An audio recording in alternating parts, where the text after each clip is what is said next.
All right, Aaron Sloan, welcome to the show. Oh, thanks for having me. I appreciate it. So we are here at your boxing gym here in Tulsa, Oklahoma, Engine Room Boxing, and we're going to talk about boxing, but you have an interesting twist on it. But before we get to that twist, how did you get started with boxing? What's your story? Well, I think like a lot of probably guys that got into it, their fathers or grandfathers. My grandfather was a boxer when he was young, so he always talked about boxing, and we would always watch the fights together. Mike Tyson he liked, so I was maybe 11 or 12. We'd have to go to the convenience store and rent the little box you bring home and put on the TV and watch the fights. So of course, he was kind of my hero, and I looked up to him. So anything that he was into, that's kind of what I was into. So. I was always interested and curious about, we were just kind of the background that I came from. We were just kind of mean, rough little kids anyway. And we'd get out in the yard and box with the little Sugar Ray Leonard boxing gloves and wrap my grandma's, dish towels around our hands and box in the yard. And so that kind of got my interest up. And as I got older and wanted to pursue that, I started, seeking out local boxing gyms and probably started when I was around, I think I started actually boxing when I was 17. Did you ever compete? Yeah, I competed for about 4.5 years, only amateurs. I never did any pro stuff.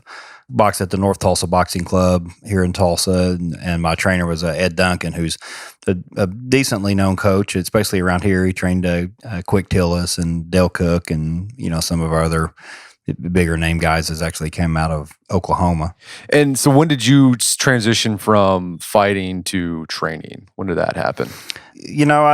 I was boxing at an early age, and looking back on it now, I understand that we didn't travel a lot because our coaches in our program didn't have much money to travel. So I did a lot of training and didn't get a whole lot of fights. We didn't travel nationally or anything like that. So, and I got a decent job in sales, and that took a lot of time. So I just kind of phased myself out of the boxing, even though I wanted to do it and continue to do it. It was just more of a hobby for me. I didn't have grand aspirations of going on and being a world champion fighter or anything like that. I just enjoyed the sport. So got involved in sales, and fast forward, several, 10 years ahead, and decided to go to nursing school when the construction market slowed down. I sold industrial supply sales. So that slowed down, and I ended up putting myself through nursing school, and getting out of that, wanting to kind of, exercise and stuff. I started thinking about boxing again, and I didn't want to, was of course too old to compete. And I was maybe 35.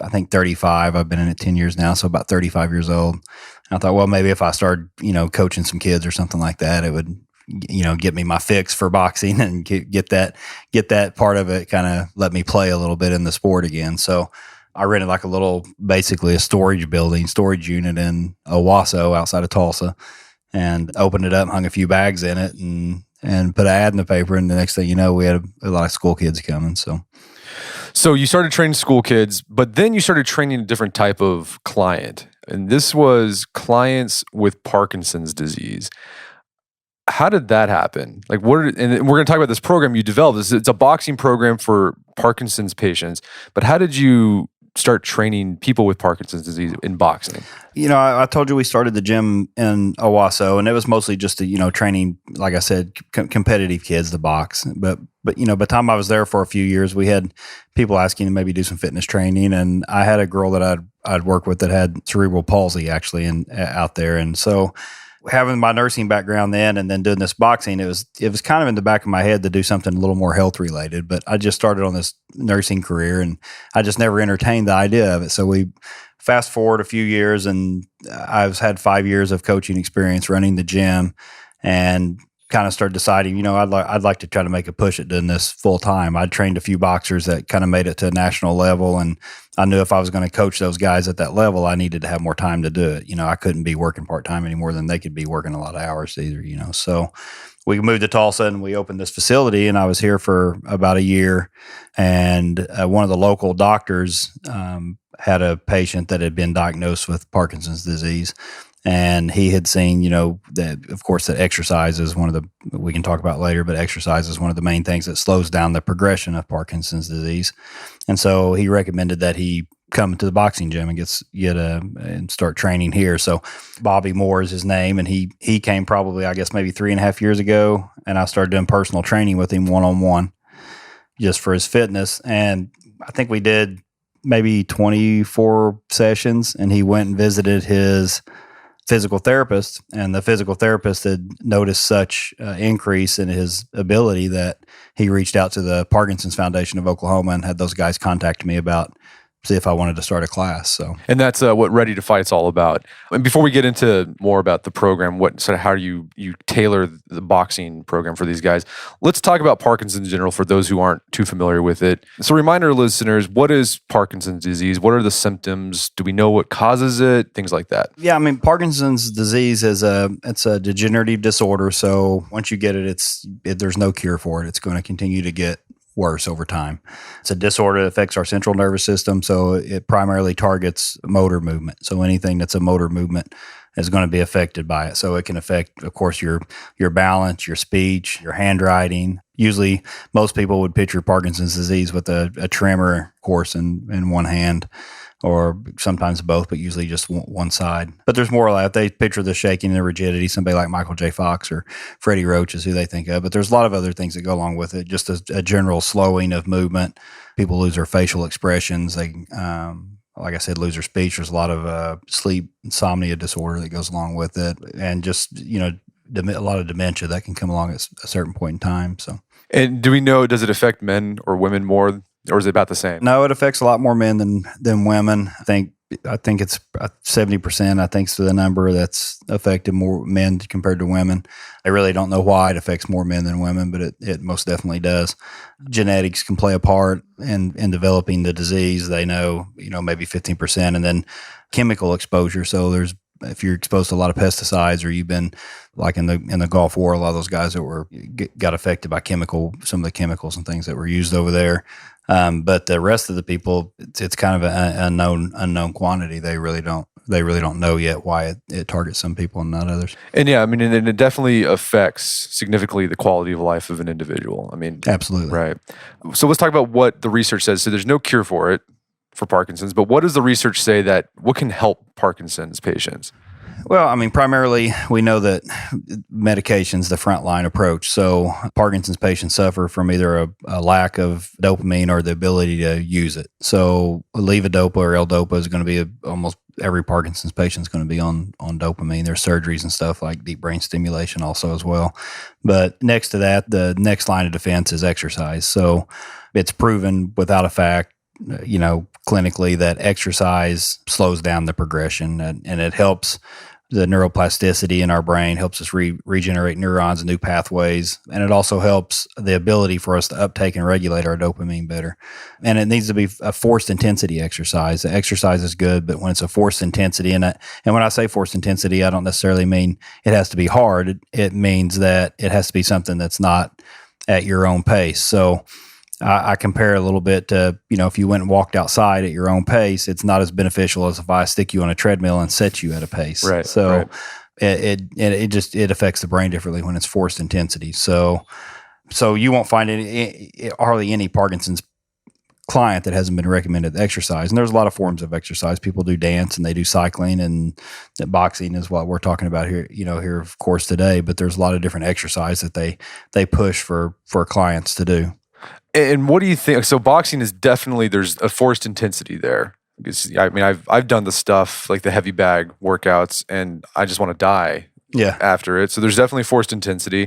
But do you think there's something else going on with boxing, the movements you do in boxing, that sort of like it's like a secret sauce that can help Parkinson's patients? I do, and that's what I think most people's kind of coming to the consensus at, that boxing is kind of the gold standard of exercise for Parkinson's disease. There's some other Parkinson's boxing programs out there, of course, as well. We think that ours is superior because of some of the changes and things that we've done with it. But I kind of tell people, I don't know how familiar, you are, our listeners are with boxing, but you said you've tried to box before, so you know that there's a certain movement that goes along with that, and you see a boxer and he's moving and it's real fluid, and it's like watching a ballet dancer, and it's a lot of rhythm that goes along with it. And so when you're a coach and you see, I say this sometimes, when I'm a coach and I see people come in, if you came through the door and you wanted me to teach you how to box, you don't move like a boxer yet. And so then I get a person with Parkinson's disease that comes in, they can't move like a boxer yet.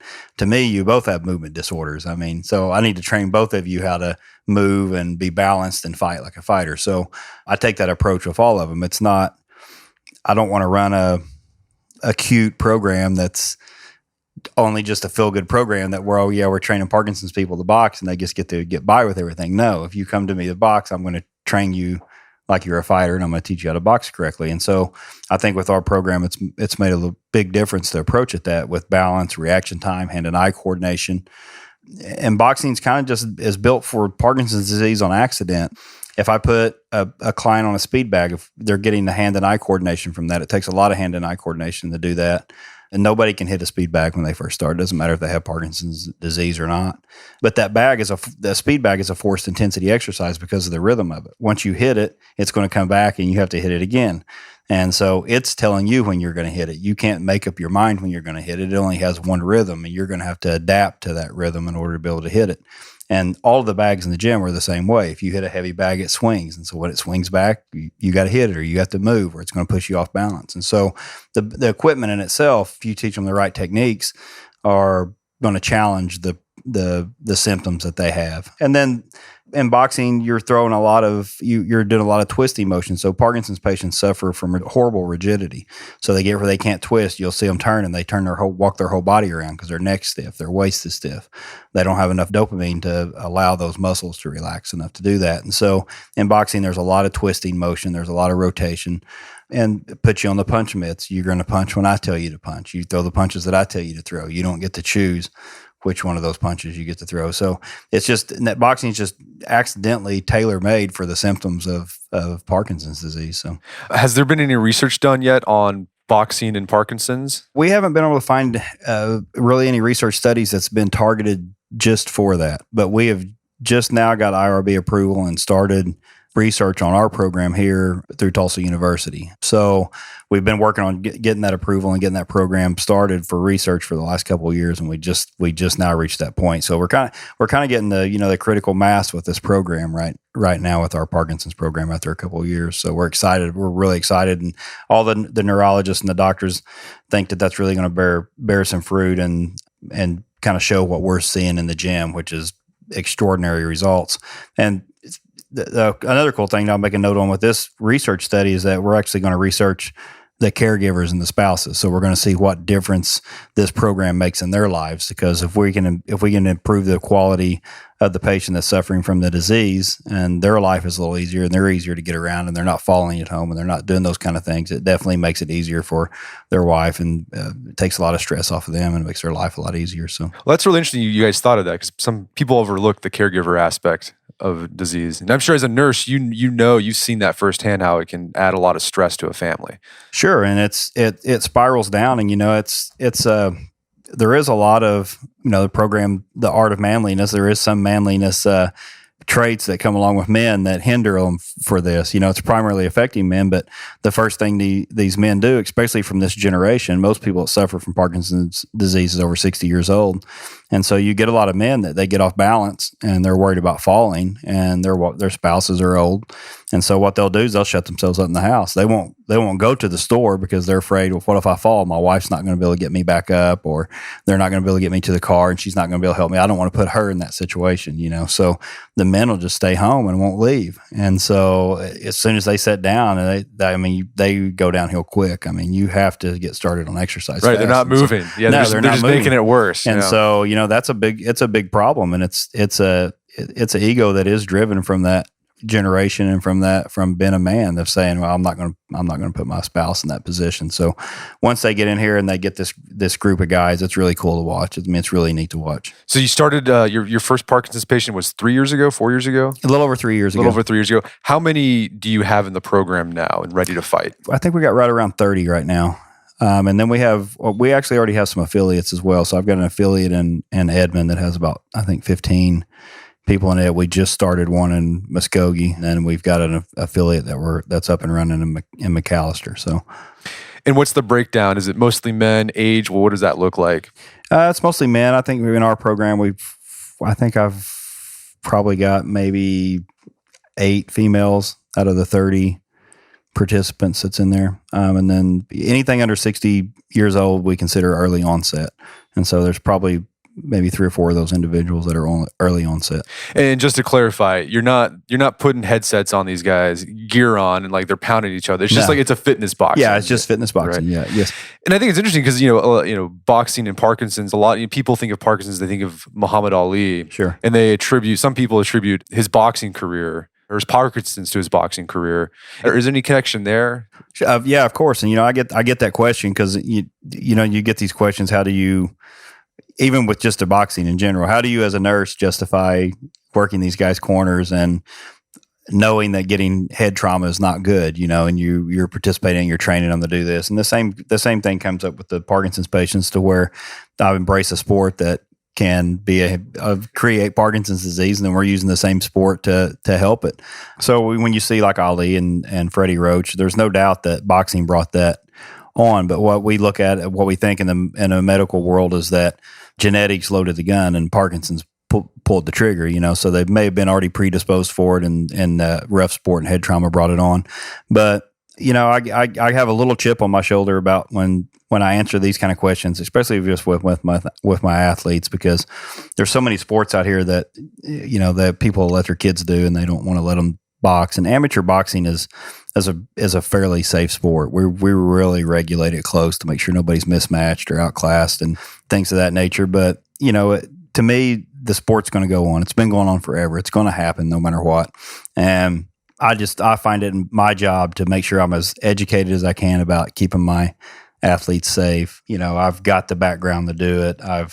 I'm a good coach. I want to keep my coaching standards up. And so I really, these guys are going to do it anyway. It's my job to make sure they do it as safely as possible, whether I condone it or not. And I tell my boxers all the time, anytime you want to come and fill out a FAFSA and go to college, let's go do that instead. But if you're going to do the sport, we're going to do it right. We're going to do it as safe as we can, and we're going to try to make sure you have a long career with the sport that you're choosing to do.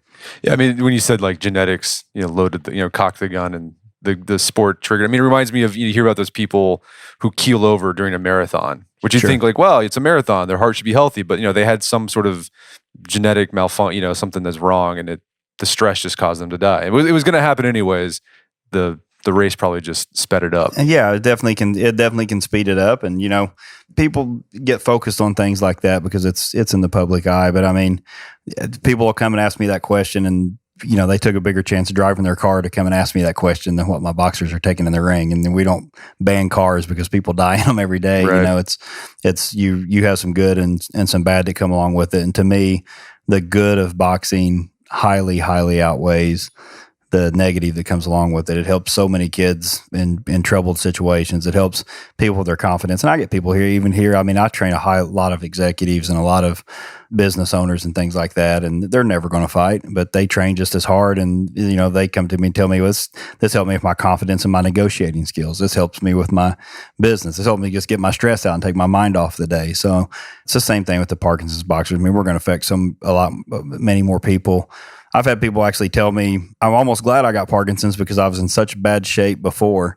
This is the healthiest I've ever been, because they actually got serious enough to start training, And Bobby, the guy that came to me, he was on a cane, and he doesn't use his cane anymore. He had a trimmer in his hand. That's not noticed anymore, which that may have more to do with the medication than it does with me. But he's lost 40 pounds since he's been here. And I mean, he's a machine now. I mean, he's training like 3 classes a day, and he was, having to sit down in between every round when he came. And he's like, I'm healthier than I've ever been. I'm going to outrun this thing. I'm going to beat this thing. And he's like, I may have died of a heart attack if I wouldn't have started boxing, So, well, let's talk about some of the stories of people who've come through this program, and it's helped them. So you mentioned Bobby came in with a cane, started doing it, and you said, the medication's also involved there. But I mean, what are some of the other stories of individuals that have come in who never boxed before, never thought they'd be a boxer, but somehow their doctor said, hey, you should go to this place on 6th Street in Tulsa, Oklahoma, and start boxing?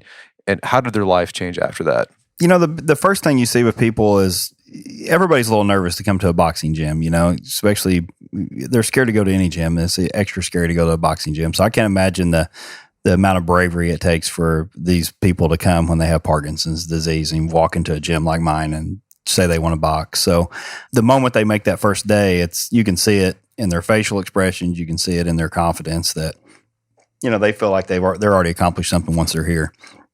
So that's the first thing we notice. But the biggest thing, interestingly enough, is it's the same with the exercise patients. We try to get people hooked on boxing. I try to get people to fall in love with boxing. So if I can sell you on boxing and you start learning about boxing and you fall in love with the sport and you start understanding more of the sport, the getting in shape and all the other things that come along with it are just side effects of the things that you're going to do as a lifestyle. So my whole belief system is based around changing somebody's lifestyle, not about worried about your weight or worried about the things that you have. So with the Parkinson's people, I don't treat them like they're any much, different than anybody else. We have exercise modifications we have to make, of course, that's specific for them, but I want them to learn how to box. And so I sell them on the boxing, and they feel a part of the community and they've got a good group here. And so the biggest thing that we see right away is just the psychosocial benefit. I mean, it's life-changing and it's fast. I mean, it's fast how much difference it makes in people's lives. So are they training with other Parkinson's patients? Other Parkinson's patients, but like down here at the gym now, when the classes are here, that's a mixed group. So there's other boxers in here and fighters and things like that. And like we discussed a little bit before the show, I had an individual gym set up for just those guys for the last 3 years, and we moved it because we're moving all in house. But so we'll all be in the same gym. There'll be other fighters around, other boxers around, for the duration of this, and that's how most gyms will be that we set up across the country. Will be, they'll be set up inside actual boxing gyms and facilities, and that's what our hope is. Not all of them will be that way, but we want them inside of an actual boxing gym and a facility. So it's a little more intimidating at first, but I think once they get in there, it's a pretty cool thing for them.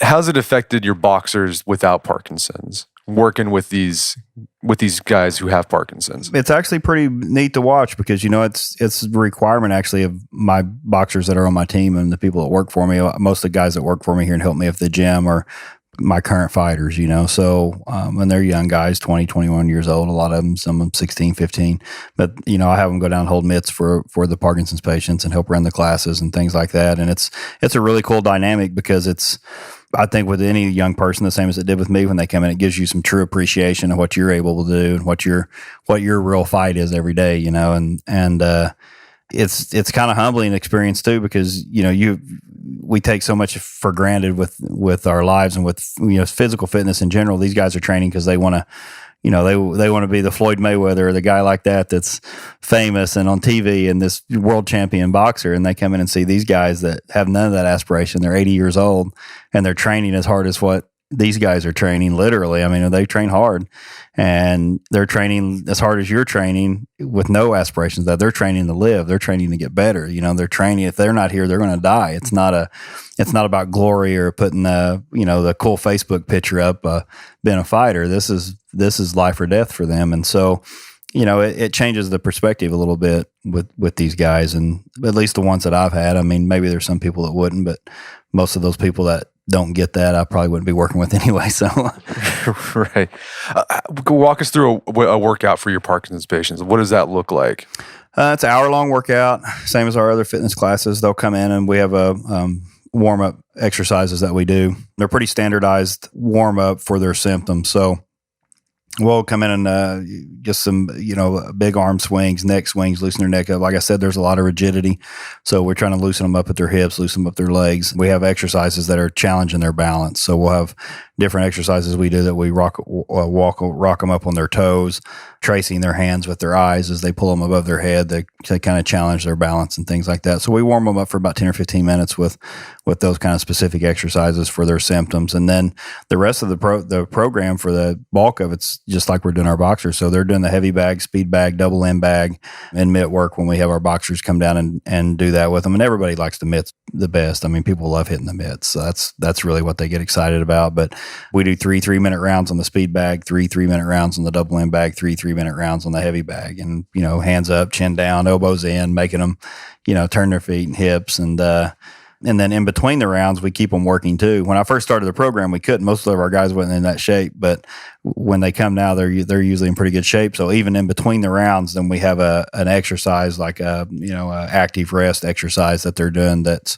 usually balance related. So they're doing forward steps or backward steps or something with their arms above their head or in between the rounds. And then at the end, it's a cool down stretching. So we'll have them line up on the wall and do mostly static stretches at the end before they leave. All right. So I got tired just listening to that. Yeah, it's a workout. Right. Yeah. Well, you mentioned, we were talking earlier about some of the research you're about to do on how boxing can help Parkinson's patients. One of the aspects you're looking at is how it affects the families, the caregivers of these patients. I know you haven't done any studies on this, but sort of just working with your clients you have now, what's the change you've seen there? How has it changed their family's life now that they're boxing?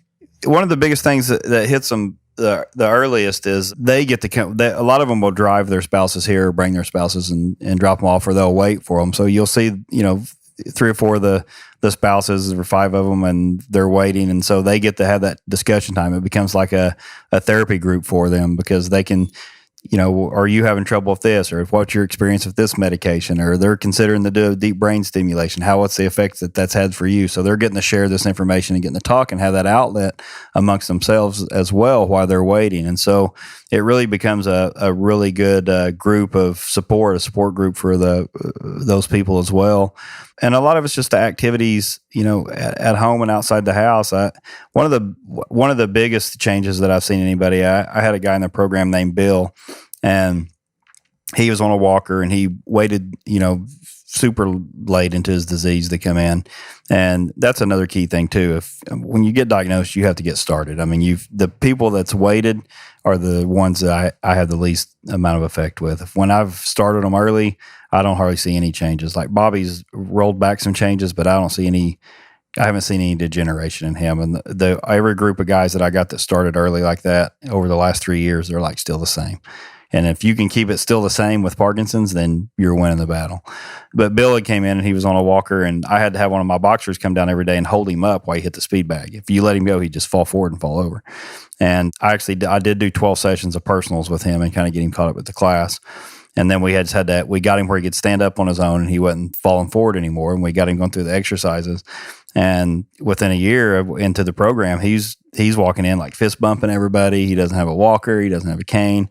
And so his wife was so happy about it because they had grandkids that played baseball, and he couldn't go to their baseball games. Well, he's gone to their baseball games now. He's getting out of the house now. And I actually had one of the local doctors that was taking care of him call me, and I didn't know who his doctor was. He was just his primary care physician. And so I got a call from him. He's like, "You're taking care of Bill. That was one of my patients." I'm like, "Yeah."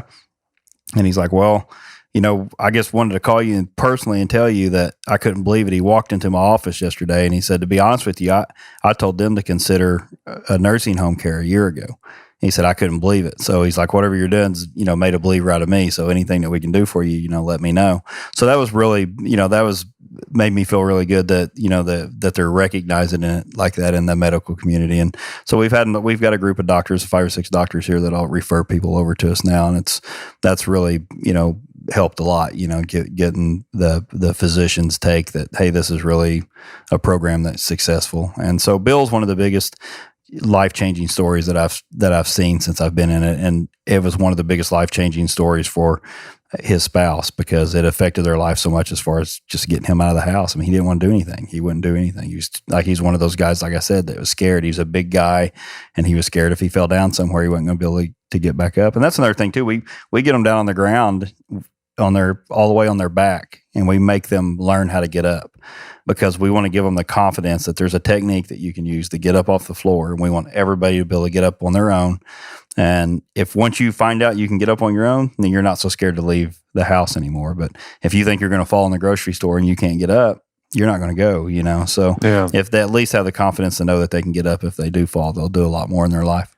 Yeah, that cascading effect, like you're not just working on the, helping the patient with their life, but like you can see it cascade to other aspects of their life. It affects their wife. And then like now their grandkids has a relationship with their grandfather they probably wouldn't have had because grandpa never left the house. Yeah, it doesn't just debilitate the patient. I mean, it wreaks havoc on the whole family. I mean, and especially some of the people that I see in the program that are early onset. I mean, it's of course it's bad at any age, but when you get it at such a young age, and you know you've got to suffer through that, and your kids are younger, and you've got these life plans of where you haven't even retired from work yet. I mean, now you got to lose your job, and then you get these guys that come in. It's like, I worked in aviation all my life, and I had to give up my job. I couldn't do it anymore. So, and one of the local doctors here that helped me kind of pioneer this program when I first got started and seeing what I was doing, and is a big part of our research, Dr. Eric Sherburn. That he was they thought he had actually had Parkinson's disease. It turned out to be central tremor, but either way about it, he was a neurosurgeon, had to give that career up. And so when I first got the program started, he was here in house, and he came and said, I see what you're doing with this. Just let me know if there's anything that I can do to help. And I said, well, I'd heard that you had Parkinson's disease, because at that time we still didn't know. I said, but I didn't know if you was approachable with it yet. And he's like, well, I really wasn't, but I see what's going on, so I need to, get over that and get involved. And he started getting involved with our program, and he's really the one that pushed us to get this research study going. So besides Parkinson's, are there any other movement disorders that you've found that boxing helps with? I've got one of the guys in the program doesn't actually have Parkinson's. He's been suffering a lot of balance related issues, and they couldn't figure out exactly why. So he's been coming and training with them. It's really helped him a lot. And then I've got a guy that I work with one-on-one that has a Wernicke syndrome, which is a neurological, it's almost resembles a stroke, but it's from a vitamin B1 deficiency. So he had an injury when he was younger that came back and affected him later on. He ended up in the hospital and on a feeding tube, and based on not getting fed enough food on a feeding tube, then he got that deficiency, which affected the brain. So he has a lot of balance issues, and he's really made a lot of improvements when he first came in. I don't think his improvements, if I was just guessing, I don't know. I don't think a lot of his improvements are probably neurological, but I think he's just, by training and working out, I think he's strengthened himself to a point that he's able to compensate for a lot of the balance issues that he had. So we definitely think it's going to work. And we've been working on a cognitive boxing program that's based on numbers and letters and signs and stuff that I think is going to benefit some of the other diseases even more specifically. I've went over once and worked with OSU with their annual stroke patient thing. So we worked with about 40 of their stroke patients, and I really think it's going to have some benefits in that areas as well. And we have plans to roll the Ready to Fight name out in different programs. We just started a youth boxing program that we're piloting with Tulsa Public Schools under the Ready to Fight logo. And then we're going to do the next one, probably that's going to be a post-cardiac rehab. I'm a cardiac nurse by trade, and Don that I hired after he retired from the hospital, he actually oriented me in as a nurse, and then he retired, and I hired him to come and work for me at the Parkinson's gym. His background's in cardiac, so we think we could really use this boxing to, keep people interested. It's using boxing as an interesting modality to exercise. That's all it is. And we think we can use that for almost any kind of disease process, as well as we can get people in the gym and keep them interested. Right. It's better than just walking on a treadmill. Exactly. It's just so hard to motivate yourself to go do that. But if you find something that's fun and that you like, you're going to go do it. So most of the people we have here are looking forward to coming to the gym. I'm not trying to build a business or a gym off of, having a bunch of members that I bill every month and they don't ever come to the gym. If I want my clients in the gym, I want them here working out, and we're not we're just not into, like I said, we're into lifestyle building. We're not into just trying to get as many gym dues as we can. Right. So you mentioned, you're talking about the future of this program. So you're going to start helping cardiac patients. How do you see this expanding with the Parkinson's patients? Are you expanding it across the state? Are you hoping to take this national? What are the goals there? We want to take it national. There's another national program out there that's a really good program at its core, but the way it's been distributed out and the way it's been done hasn't been followed that close from my regard as a nurse to do research and stuff off of. So my concern is that, hey, I think boxing's the superior program over all exercise for Parkinson's. But if we keep having people out there that are not teaching it to the core of boxing strictly enough, then I think they're going to lose that. And it'll probably still be beneficial because they're exercising. But I think if somebody were to do research on that, they're going to determine that it's just equal to cycling. And so you're worried that the other, like some boxing programs that come out that treat Parkinson's, they're watering down boxing, which will be to a detriment to the patient. I think so. Okay. These people only have so much time that they can do. They have all these other doctor's appointments, they have handwriting classes, speech therapy classes. And so I want to make sure that my patients are spending if they're spending an hour a day exercising, I want them to make sure that they're doing the best exercise available. And if it came out to be something else, then so be it. But right now, I believe it's boxing. And I think most people in the healthcare field that I'm working with believe that it's boxing. And so, I want to create a program that's for sure going to make sure that we can do research, not just in my gym, but across the country and on a large spectrum, and prove that boxing really is the best way you can spend your hour of time exercising. And so that was really my goal, is want to roll it out nationally. Now, I'm behind the ball, so there's already a national program out there. So we come up with ours, and you get blended into, well, what's the difference? Boxing's boxing, and Parkinson's disease is Parkinson's disease. And, that's as far as they look. So actually, we just this week finally, and I had our contract signed with USA Boxing, who we're an affiliate gym of. All of our amateur boxing program runs under USA Boxing. It's governed by the USOC, the United States Olympic Committee. So it's already a national program, of course, it is the largest boxing program in the country. And so we just partner with those guys to be their official boxing program for USA Boxing. I go to Columbus, Ohio this week to talk to the coaches there. And then hopefully in December, we're going to start training coaches. So with teaming up with those is going to instantly take us to be a national program. And I'm looking to hopefully roll out 200 to 300 affiliates over the next 3 years. That's awesome. So what can people do who are listening now? I'm sure there's someone listening. There's got to be. We've got a lot of listeners who they might have Parkinson's, or they have someone who has Parkinson's, but they're not in Tulsa, Oklahoma. Sure. They're not in Edmond, Oklahoma. What's their best bet? I mean, could they just go walk into a gym and say, hey, I got Parkinson's and I just want a regular workout? I mean, I would still go. I mean, if I was those guys, I would still go get in the boxing program that's close to them. It wouldn't matter. I mean, I would send you to the competitor. I mean, go to the boxing gym and get working. And they could look up, they can probably get with their local Parkinson's Foundation. Every state's going to have a Parkinson's group. And so I would reach out to those guys and find out, where those programs are and where they could get started, because they don't need to wait. I mean, they need to get started right. Don't be waiting on me. They need to get started right away. And then as this program grows, then those foundations will be reaching out to and letting them know that we have this specific program in their area now. So that education will be coming as we expand, but that's going to be slow over the next couple of years. And to me, if you find out you have Parkinson's disease, I would get in a boxing program as soon as possible. So, and let's say people who are listening to this, maybe they're boxers and they're like, they want to help with this. Anything they can do? Sure. Yeah, they could reach out to me and contact us, of course, or contact USA Boxing, and that's going to get them to the same result now. So, if they want to become an affiliate of our program or teach our program, then we would love to look at them and have them. Now, I can say we're probably going to be a little more selective than some of the other certifications out there. Our program's going to be hard. It's going to have a continuing education component of it that nobody else has. And so we're going to be picky about who we let run these programs, because we want them held to a high standard that's based off of the research that we're doing with our local program here. So, we've turned in a specific set of exercises with specific movements that need to be done for specific times.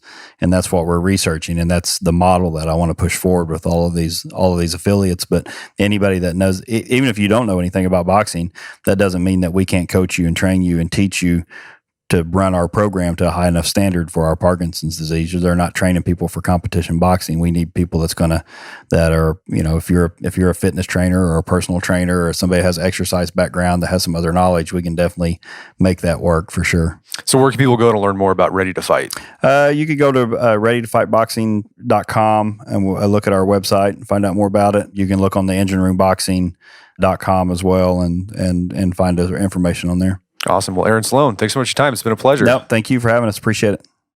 My guest is Aaron Sloan. He's the founder of Ready to Fight Boxing. It's a fitness program designed specifically for Parkinson's patients. You can find more information about it at readytofightboxing.com. Also, check out our show notes at aom.is/readytofight, where you can find links to resources where you can delve deeper into this topic.